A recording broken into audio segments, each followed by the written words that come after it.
Shalom, saudara-saudara semua yang dikasihi dalam nama Tuhan Yesus Kristus. Kembali lagi bertemu dengan saya, Rafael Nathanael Kamba.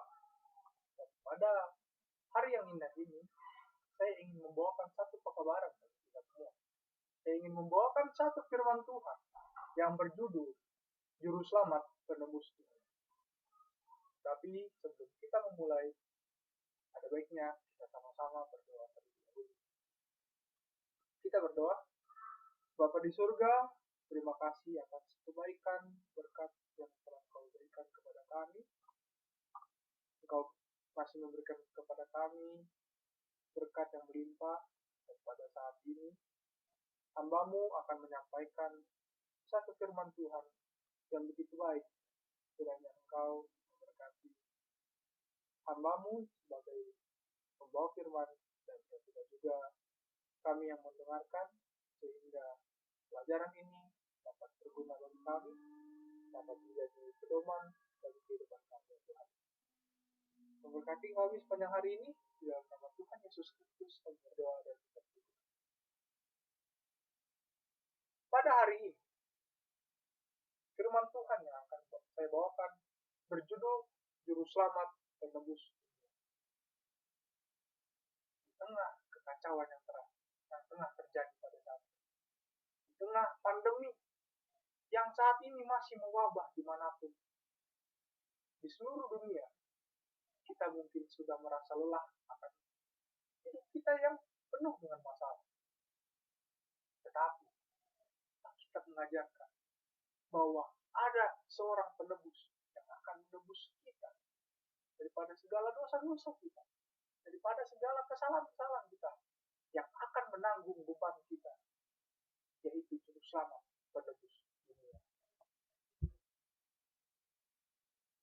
Kita pada saat akan mempelajari seorang yang lahir bagi manusia, lahir untuk menebus akan dosa-dosa dari manusia, menebus akan dosa-dosa yang telah kita perbuat untuk menyelamatkan kita. Yaitu siapa? Yaitu adalah Yesus. Sebelum lahir, Yesus telah dinubuatkan di dalam Yesaya 7 ayat yang 14. Sebab itu Tuhan sendirilah yang akan memberikan kepadamu suatu pertanda. Sesungguhnya seorang perempuan muda mengandung dan akan melahirkan seorang anak laki-laki, dan ia akan menamakan dia Immanuel. Kitab Yesaya mengatakan bahwa akan ada seorang laki-laki yang dilahirkan oleh perempuan muda, dan anak akan dinamakan Immanuel. Lalu di ayat selanjutnya, di dalam Mika 5 ayat yang kedua, tetapi engkau, hai Bethlehem Efrata, hai yang terkecil di antara kaum-kaum Yehuda, daripadamu akan bangkit bagiku seorang yang akan memerintah Israel, yang permulaannya sudah sejak purbakala, sejak dahulu kala. Dalam kitab Perjanjian Lama telah menyampaikan, telah menubuatkan akan kelahiran Yesus, akan kelahiran Juru Selamat, yang dikatakan di dalam Mika 5 ayat 2 ini dikatakan sudah sejak purbakala, ya, sudah ada sejak dahulu kala. Tuhan kita yang memang sudah ada sejak dahulu kala, yang dinubuatkan akan lahir bagi kita. Dan jika kita mempelajari dalam Alkitab kita, jika kita buka dalam kitab Matius, di sana menceritakan tentang kelahiran Yesus. Di dalam Matius 1 ayat yang ke-18, kelahiran Yesus Kristus adalah seperti berikut. Pada waktu Maria, ibunya, bertunangan dengan Yusuf, ternyata ia mengandung dari Roh Kudus sebelum mereka hidup sebagai suami istri. Jika kita memperhatikan akan pembelajaran secara biologis, tidaklah mungkin seorang yang belum punya suami ataupun belum melakukan hubungan suami istri akan hamil, akan mengandung. Tidaklah mungkin. Tapi satu hal yang di luar dari logika dan nalar manusia, yaitu Maria mengandung daripada Roh Kudus. Dalam Matius 1 ayat 21, ia akan melahirkan anak laki-laki dan engkau akan menamakan dia Yesus, karena dialah yang akan menyelamatkan umatnya dari dosa. Kita telah melihat di sini bagaimana Yesus akan dilahirkan untuk menyelamatkan umat-umatnya daripada dosa-dosa mereka.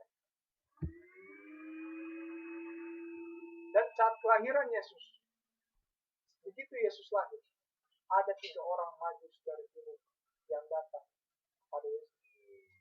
Dalam Matius 2 ayat yang ke-9 sampai 11. Setelah mendengar kata-kata raja itu, berangkatlah mereka dan lihatlah, bintang yang mereka lihat di timur itu mendahului mereka hingga tiba dan berhenti di tempat di mana anak itu berada. Ya. Ini juga salah satu keajaiban yang luar biasa. Bintang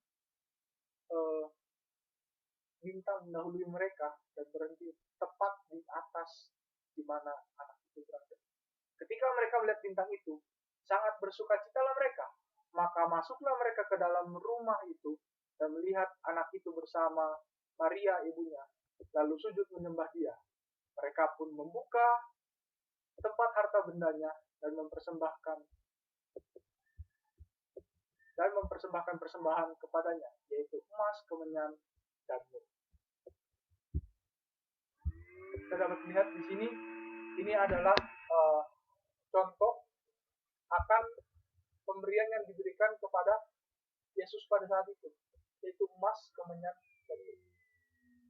Jika kita melihat sejarah pada saat itu, emas, kemenyan, dan juga mur ini adalah satu barang yang berharga, barang yang sulit didapatkan, barang yang memiliki nilai yang tinggi. Ya, jikalau Yesus hanyalah anak biasa, tidaklah mungkin dia diberikan barang-barang yang mahal seperti ini. Tetapi orang Majus yang datang kepada Yesus, pasti mereka mengetahui bahwa Yesus yang adalah juru selamat dunia, yang akan menyelamatkan mereka daripada dosa-dosanya. Maka dari itu mereka memberikan yang terbaik. Tentunya yang terbaik itu salah satunya adalah emas, kemenyan, dan juga mur. Nah, setelah Yesus lahir, Yesus tentu melakukan berbagai mukjizat pada saat masa dewasanya. Tapi kita dapat melihat di sini Yesus melakukan berbagai mukjizat. Salah satu mukjizatnya yang pertama yaitu mengubah air menjadi anggur. Di dalam Yohanes 2 ayat 1 dan ayat 7 sampai 11 dikatakan, pada hari ketiga ada perkawinan di Kana yang di Galilea. Itu Yesus ada di sini. Yesus berkata kepada pelayan-pelayan, isilah tempayan-tempayan itu penuh dengan air, dan mereka pun mengisinya sampai penuh. Lalu kata Yesus kepada mereka, sekarang cedoklah dan bawalah kepada pemimpin pesta. Lalu mereka pun membawanya. Setelah pemimpin pesta itu mengecap air dan telah menjadi anggur itu, dan ia tidak tahu dari mana datangnya, tetapi pelayan-pelayan yang mencedok air itu mengetahuinya, ia memanggil mempelai laki-laki. Ayat selanjutnya, dan berkata kepadanya, setiap orang yang menghidangkan anggur yang baik dahulu, dan sesudah orang puas minum, barulah yang kurang baik. Akan tetapi engkau menyiapkan anggur yang baik sampai sekarang. Hal itu dibuat Yesus di Kana yang di Galilea sebagai yang pertama dari tanda-tandanya. Dan dengan itu ia telah menyatakan kemuliaannya, dan murid-muridnya percaya. Dikatakan tadi, hal itu dibuat Yesus di Kana sebagai yang pertama dari tanda-tandanya. Ini menjelaskan bahwa mukjizat yang pertama yang dibuat oleh Yesus hanyalah salah satu dari sekian banyak mukjizat yang akan Yesus perbuat. Hanyalah salah satu dari sekian mukjizat yang luar biasa yang akan Yesus lakukan. Ya. Dan kita percaya bahwa Yesus memang benar-benar melakukan mukjizat benar-benar membuat banyak mujizat yang menolong orang-orang dan membantu orang lain dan menolong orang lain. Selama hidupnya, Yesus membuat banyak mujizat dan hal luar biasa lainnya. Saya akan mengutip beberapa dari mujizat Yesus. Yang pertama adalah penyembuhan di kolam Bethesda. Yang kedua adalah memberi makan 5.000 orang. Dan yang ketiga, membangkitkan Lazarus dari mati. Kita akan mempelajari yang pertama, yaitu penyembuhan di kolam Bethesda. Di dalam Yohanes 5 ayat yang kelima. Di situ ada seorang yang sudah 38 tahun lamanya. Ketika Yesus melihat orang itu, ia berbaring di situ. Dan karena ia tahu bahwa ia telah lama dalam keadaan itu, berkatalah ia kepadanya, maukah engkau sembuh? Tetapi apa yang dijawab oleh orang yang sakit tersebut? Di dalam ayat yang ketiga, jawab orang sakit itu kepadanya, Tuhan, tidak ada orang yang mau menurunkan aku ke kolam itu apabila airnya mulai goncang. Dan sementara aku menuju kolam itu, orang lain sudah turun mendahului aku. Dalam ayat yang 8, kata Yesus kepadanya, bangunlah, angkatlah tilammu dan berjalan. Saudara-saudara yang dikasihi Tuhan, jika kita melihat dalam ayat ini, saya berpikir seorang yang sudah sakit 38 tahun itu tentulah sangat menderita. Saya mengalami satu penyakit mungkin seperti demam atau mungkin COVID yang pada saat ini sedang mewabah. Hanya dalam kurun waktu 3-4 hari atau mungkin 6-7 hari, itu rasanya sudah sangat tidak nyaman, sangat tidak enak sekali. Ya, hanya bisa terbaring, tidur di kamar, lalu tidak enak badan sakit, pusing, lemas. Tetapi dikatakan dalam ayat ini, ada orang yang sudah 38 tahun lamanya sakit. 38 tahun. Jikalau mungkin seorang yang normal dan sehat, yang mengalami kehidupan normal, di umur 38 tahun, mungkin dia sudah punya anak yang umurnya mungkin sudah mau beranjak ke SMP. Tetapi 38 tahun sakit, sungguh penderitaan yang luar biasa. Dan tentunya Yesus ikut merasakan apa yang dialami oleh orang yang sakit ini. Dan Yesus mau menawarkan bantuan. Yesus mau menawarkan kesembuhan kepada orang yang sakit ini. Tapi apa yang dijawab si orang sakit ini adalah, tidak ada yang menurunkan aku ke kolam itu. Mungkin orang yang sakit ini tidak tahu siapa itu Yesus pada saat itu. Sehingga dia bilang, tidak ada yang menurunkan aku ke kolam itu. Padahal Yesus ingin menawarkan kesembuhan.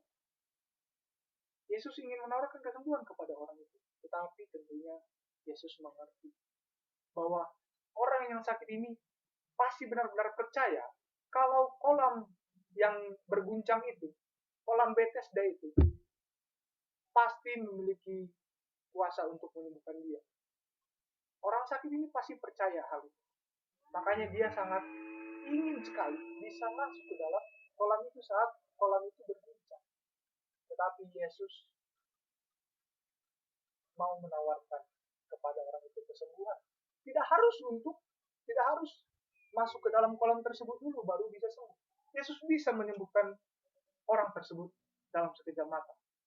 Dan Yesus pun berkata, bangunlah, angkatlah tilammu dan berjalan. Sungguh mujizat yang sangat luar biasa yang kita bisa lihat yang telah Yesus lakukan. Lalu selanjutnya adalah mujizat saat Yesus memberi makan 5.000 orang. Dalam Yohanes 6 ayat yang kedua, orang banyak berbondong-bondong mengikuti dia karena mereka melihat mujizat-mujizat penyembuhan yang diadakannya terhadap orang-orang sakit. Di ayat ke-9, di sini ada seorang anak yang mempunyai 5 roti jelai dan 2 ikan. Tetapi apakah artinya itu untuk orang sebanyak ini? Kata Yesus, suruhlah orang-orang itu duduk. Adapun di tempat itu banyak rumput, maka duduklah orang-orang itu, kira-kira 5.000 laki-laki banyak. 5.000 laki-laki. Kita tidak tahu saat itu apakah ada anak-anak dan juga perempuan-perempuan lain beserta istri-istri dari para lelaki tersebut. Tapi yang dikatakan dalam Alkitab adalah 5.000 laki-laki, yang mungkin jumlah yang sebenarnya lebih daripada itu. Dalam Yohanes 6:11. Dan Yesus mengambil roti itu, mengucap syukur, dan membagi-bagikannya kepada mereka yang duduk di situ. Demikian juga dibuatnya dengan ikan-ikan itu sebanyak yang mereka kenyang. Di ayat ke-12, dan setelah mereka kenyang, ia berkata kepada murid-muridnya, kumpulkanlah potongan-potongan yang lebih supaya tidak ada. Jika kita berpikir secara manusiawi, apakah mungkin roti yang hanya 5 roti, yang hanya 5 jelai, dan 2 ikan bisa memberi makan lebih daripada 5.000 orang?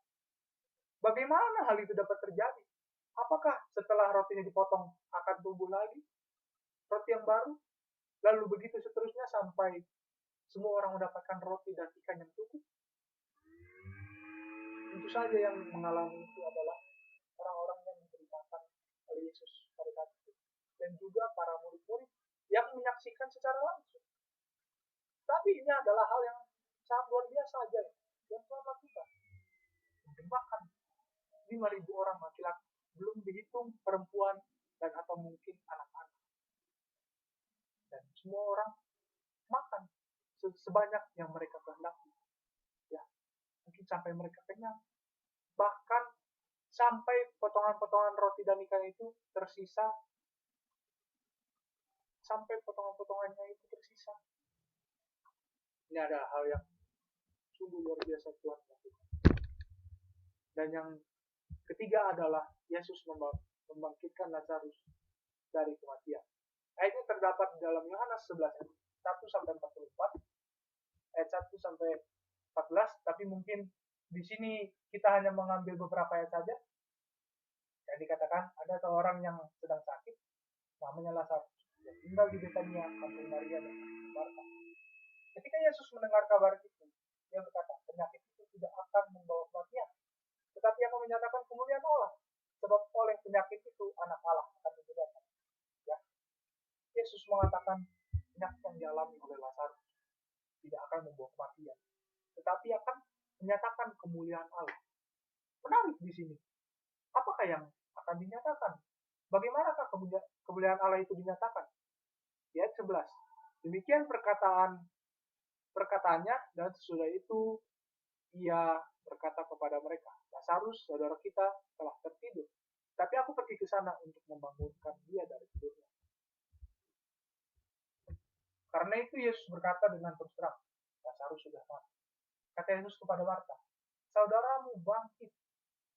Ayat 41, maka mereka mengangkat batu itu, lalu Yesus menghadap ke atas dan berkata, Bapa, aku mengucap syukur kepadamu karena engkau telah mendengarkan aku. Dan sesudah berkata demikian, berserulah ia dengan suara keras, Lazarus, marilah keluar. Di ayat 44, orang yang telah mati itu datang keluar, kaki dan tangannya masih terikat dengan kain kapan, dan mukanya tertutup dengan kain belum. Kata Yesus kepada mereka, bukalah kain-kain itu dan biarkan. Di sini Yesus tadi di awal mengatakan bahwa penyakit itu tidak akan membawa kematian, melainkan menyatakan kemuliaan Allah. Yesus membangkitkan Lazarus daripada kematian. Memang Lazarus mati. Lazarus memang telah mati. Tetapi Yesus menyatakan kemuliaan Allah dengan cara membangkitkan Lazarus daripada kematian. Kalau dalam kehidupan kita sekarang ini, kematian itu sangatlah menyakitkan bagi orang-orang yang ditinggalkan. Dan jikalau kasusnya sudah mati lalu hidup lagi, itulah yang dinamakan dengan mati suri, yang tidak benar-benar mati, sebenarnya dia masih hidup. Namun sudah dinyatakan meninggal, ya. Sehingga setelah dinyatakan meninggal, ternyata dia hidup lagi. Nah, itulah yang dinamakan mati suri. Namun dalam kasusnya Lazarus sudah dikubur. Bahkan Lazarus sudah dikubur. Orang yang mati suri mungkin hanya beberapa jam saja dia mati, lalu kemudian dia bangkit. Tapi Lazarus jadi dikubur beberapa hari. Dan Tuhan membangkitkan Lazarus daripada kematian. Lalu itulah beberapa mujizat yang telah Yesus lakukan selama itu. Dan jika kembali kita tarik kepada judul kita, yaitu Juru Selamat penebus dunia. Bagaimanakah Yesus menjadi Juru Selamat? Bagaimanakah Yesus mati menggantikan kita? Yang seharusnya kita yang berdosa adalah upahnya kematian, tapi Yesuslah yang menggantikan kematian tersebut, yaitu melalui kematian Yesus. Kita masuk ke dalam peristiwa kematian dan kebangkitan Yesus. Yang pertama adalah peristiwa Taman Getsemani, di mana Yesus berdoa dan ditemani oleh murid-muridnya. Lalu Yesus ditangkap, Yesus di hadapan Pilatus, Yesus disalibkan, Yesus mati, dan Yesus bangkit. Yang pertama, peristiwa Taman Getsemani. Di dalam Lukas 22 ayat yang ke-18. Setelah tiba di tempat itu, dia berkata kepada mereka, berdoalah supaya kamu jangan jatuh ke dalam pencobaan. Di Lukas 22 ayat 42 mengatakan, ya Bapakku, jikalau engkau mau, ambillah cawan ini daripadaku. Tetapi bukanlah kehendakku yang jadi, melainkan kehendakmu yang terjadi. Peristiwa di Taman Getsemani, Tuhan Yesus berkata, ya Bapa, kalau engkau mau, ambillah cawan ini daripadaku. Apa cawan yang dimaksud? Itu cawan beban penderitaan, di mana Yesus akan mati, akan mengalami kematian. Tentu sebagai manusia, Yesus yang adalah 100% Tuhan dan 100% manusia, memiliki sifat kemanusiaan, yaitu tentunya manusia mana di dunia ini yang ingin mati. Tentu jikalau harus menghadapi kematian, jikalau sudah tahu akan mengalami kematian, kita akan menjadi risau. Ya, kita akan gelisah. Tapi Yesus berkata, tapi bukanlah kehendakku, melainkan kehendakmu lagi. Dan di saat peristiwa Taman Getsemani tersebut, Yesus ditemani oleh murid-muridnya. Tetapi ketika Yesus menemui murid-muridnya di dalam Lukas 22 ayat 46, dikatakan, katanya kepada mereka, mengapa kamu tidur? Bangunlah dan berdoalah, supaya kamu jangan jatuh ke dalam pencobaan. Ayat ini juga menjadi pegangan bagi banyak orang, agar selalu berdoa, supaya jangan jatuh ke dalam pencobaan dan menghadapi beratnya dan kerasnya kehidupan. Banyak sekali pencobaan. Ayat inilah yang mungkin bisa kita jadikan sebagai pegangan. Bangunlah dan berdoa supaya kamu jangan jatuh ke dalam pencobaan. Lalu peristiwa di mana Yesus ditangkap. Ya. Yesus berkata kepada Yudas dalam Lukas 23. Maka kata Yesus kepadanya, Yudas, engkau menyerahkan anak manusia dengan ciuman? Ayat di Matius 26 ayat 55 mengatakan, pada saat itu Yesus berkata kepada orang banyak, sangkamu aku ini penyamun, maka kamu datang lengkap dengan pedang dan pentung untuk menangkap aku, padahal tiap-tiap hari aku duduk mengajar di bait Allah, dan kamu tidak menangkap aku. Yohanes 18 ayat 7-8 mengatakan, maka ia bertanya pula, siapakah yang kamu cari? Kata mereka, Yesus dari Nazaret. Jawab Yesus, telah kukatakan kepadamu, akulah dia. Jika aku yang kamu cari, biarkanlah mereka. Pada saat Yesus ditangkap, Yudas yang menjual Yesus menyerahkan Yesus dengan ciuman. Yudas mencium Yesus. Dan pada malam itu juga Yudas menyerahkan Yesus untuk ditangkap. Dan juga Yesus berkata juga kepada orang-orang banyak bahwa Yesus setiap hari mengajar di bait Allah, duduk dan mengajar. Kenapa kalau memang ingin menangkap Yesus, kenapa tidak langsung ditangkap saja? Tetapi waktu mereka ingin menangkap Yesus, mereka membawa pentung dan pedang. Seakan-akan Yesus ini adalah seorang penyamun, seorang penjahat yang luar biasa. Tapi yang mereka cari adalah Yesus dari Nazaret. Maka Yesus pun datang. Pada saat Yesus di hadapan Pilatus, Pilatus bertanya kepada Yesus dari Lukas 23 ayat 3, "Engkaukah raja orang Yahudi?" Jawab Yesus, "Engkau sendiri mengatakan." Dalam Markus 15 ayat 4 sampai 5. Pilatus bertanya pula kepadanya, katanya, "Tidakkah engkau memberi jawab? Lihatlah betapa banyaknya tuduhan mereka terhadap kau." Tapi Yesus sama sekali tidak menjawab, sehingga Pilatus merasa heran. Lalu pada saat peristiwa Yesus disalibkan, dalam Matius 27 ayat 37, maka sampailah mereka di suatu tempat yang bernama Golgota, artinya tempat tengkorak.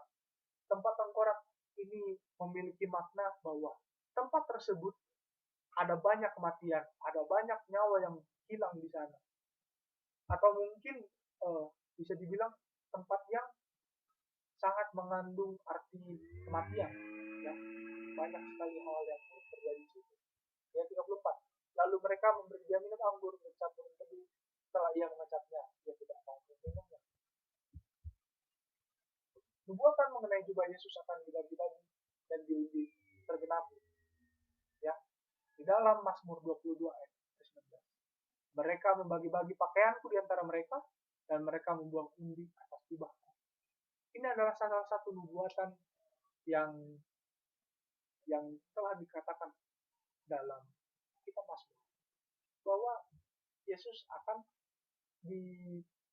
dibagi-bagikan jubahnya, pakaiannya, dan orang membuang undi atas jubahnya itu. Matius 27 ayat 35 sampai 37. Sesudah menyalibkan dia, mereka membagi-bagi pakaiannya dengan membuang undi. Lalu mereka duduk di situ menjaga dia, dan di atas kepalanya terpasang tulisan yang menyebut alasan mengapa ia dihukum, yaitu inilah Yesus, Raja orang Yahudi. Jadi orang-orang saat itu ingin menghukum Yesus karena Yesus dianggap sebagai Raja orang Yahudi. Dan kita lihat ayat ini, bahwa memang benarlah nubuatan yang telah dikatakan dalam kitab Mazmur. Ini juga membuktikan bahwa nubuatan dalam Alkitab itu tidaklah salah. Nubuatan dalam Alkitab itu benarlah kebenarannya. Pada saat Yesus mati, dalam Yohanes 19 ayat 28. Sesudah itu, karena Yesus tahu bahwa segala sesuatu telah selesai, berkatalah ia supaya genaplah yang ada tertulis dalam kitab itu. Aku haus. Sesaat sebelum Yesus mati, Yesus mengatakan, aku haus. Tetapi apa yang diberikan kepada Yesus, yaitu anggur asam. Dalam Yohanes 19 ayat 30, sesudah Yesus meminum anggur asam itu, berkatalah ia, sudah selesai. Lalu ia menundukkan kepalanya dan menyerahkan. Saudara-saudara, dalam peristiwa ini, di mana Yesus salibkan, Yesus telah menggantikan kita manusia.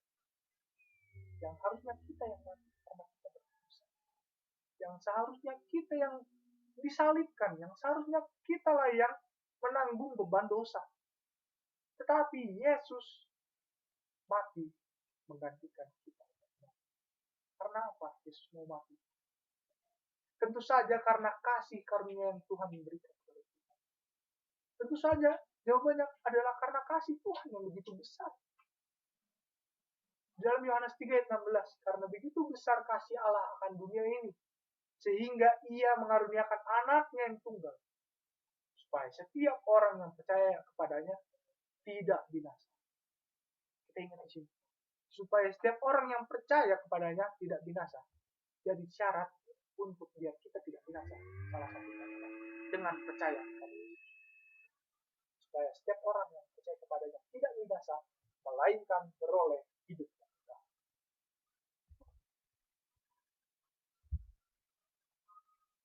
Setelah Yesus mati, menggantikan kita atas hukuman dosa, Yesus kembali bangkit. Pada Matius 28 ayat pertama, Setelah hari Sabat lewat, menjelang menyingsingnya fajar. Pada hari pertama minggu itu, pergilah Maria Magdalena dan Maria yang lain menengok kubur itu. Di dalam ayat 5-6 berkata, akan tetapi malaikat itu berkata kepada perempuan itu, janganlah kamu takut, sebab aku tahu kamu mencari Yesus yang disalibkan. Dia tidak ada di sini, sebab ia telah mati. Sama seperti yang telah dikatakannya. Mari, lihatlah tempat dia berbaring. Selanjutnya, dalam Matius 28 dan 9-10, tiba-tiba Yesus berjumpa dengan mereka dan berkata, salam bagimu. Mereka mendekatinya dan memeluk kakinya serta menyembahnya. Maka kata Yesus kepada mereka, jangan takut. Pergi dan katakanlah kepada saudara-saudaraku supaya mereka pergi ke Galilea, dan di sanalah mereka akan melihat aku. Tentu saja Yesus akan bangkit daripada kematian, seperti yang telah dikatakannya. Ya. Dan memang benar, Yesus telah bangkit.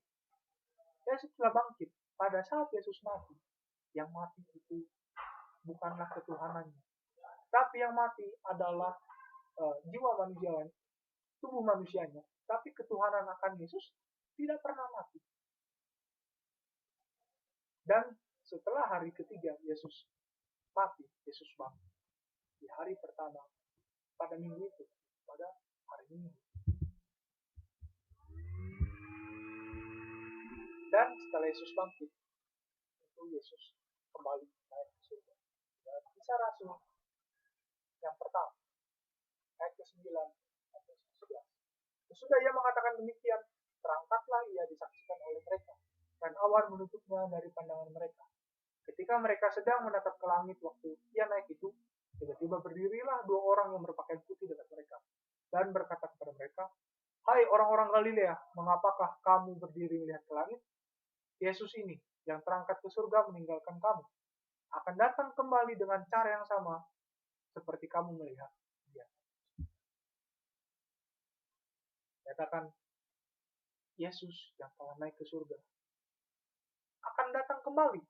Ya, ini menjelaskan bahwa memang Yesus akan datang kembali setelah dia naik ke surga. Dan kapankah Yesus datang kembali? Kita pun sampai saat ini masih menunggu akan kedatangan dari Tuhan. Kita masih menunggu dengan setia. Tuhan, kiranya Engkau segera datang. Itulah yang selalu didoakan dalam setiap peribadahan kita, dalam setiap doa kita.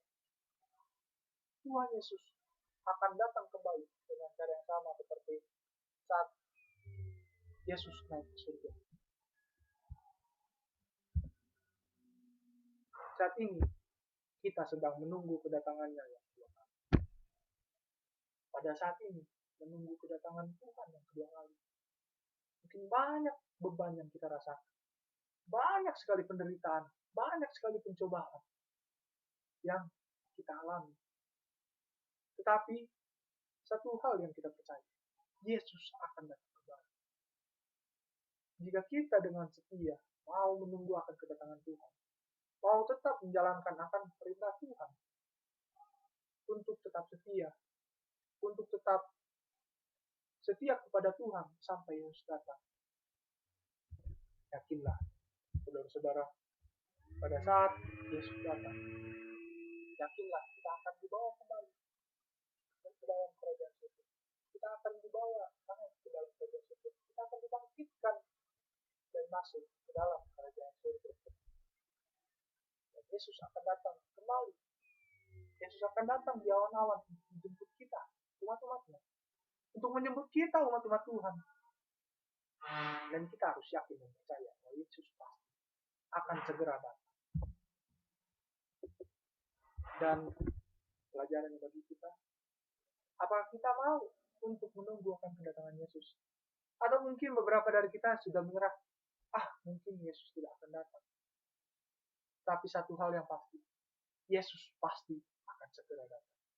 Yesus akan datang membawa kita, menjemput umat-umatnya untuk masuk ke dalam kerajaan surga. Tapi sambil menunggu kedatangan Yesus, marilah kita tetap setia. Marilah kita tetap mau menuruti akan segala perintah-perintah yang telah Tuhan berikan. Saling mengasihi sesama dan mengasihi Tuhan. kasihilah sesama yang seperti engkau mengasihi dirimu sendiri. Inilah firman Tuhan. Terima kasih. Dan Tuhan